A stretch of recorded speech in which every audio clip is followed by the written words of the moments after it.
Neck deep గురించి తెలుసుకుందాం. ఈరోజు క్లాస్ 4 అండి. చాలామంది చూస్తున్నారు కానీ కామెంట్ చేయట్లేదండి. ఖచ్చితంగా ఎక్కడి నుంచి చూస్తున్నారు, మీరు హాజరు అవుతున్నారా లేదా, ఎలా చూస్తున్నారు అనేది నాకు కామెంట్ అయితే కంపల్సరీ కావాలి.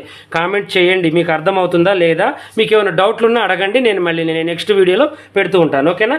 ఇప్పుడు నెక్ అనేది ఎవరికైనా మినిమం 9 నుంచి అబోవ్ ఉండాలి. ఇప్పుడు నేనేం చేస్తున్నానంటే 10 పెడుతున్నాను. బోట్ నెక్ కానివ్వండి, డీప్ నెక్లు ఏది మనకి షేప్ కరెక్ట్గా రావాలి అంటే మినిమం 9కి అబోవ్ ఉండాలన్నమాట. తక్కువగా ఉంటే మాత్రం షేప్ అవుట్ అవుతాయి, ఏ మోడల్ కూడా సెట్ కాదు. నేనైతే దీనికి 10 పెడుతున్నాను. ఓకేనా.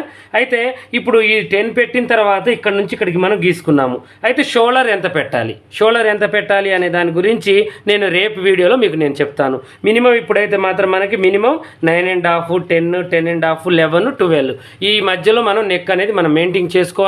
బోట్ నెక్ కైనా ఏ నెక్ కైనా బాగుంటుంది. అందరూ చూసిన వాళ్ళకి మీకు ఏమేమి అర్థమవుతున్నాయో నా కామెంట్ సెక్షన్లో మాత్రం కామెంట్ చేయండి.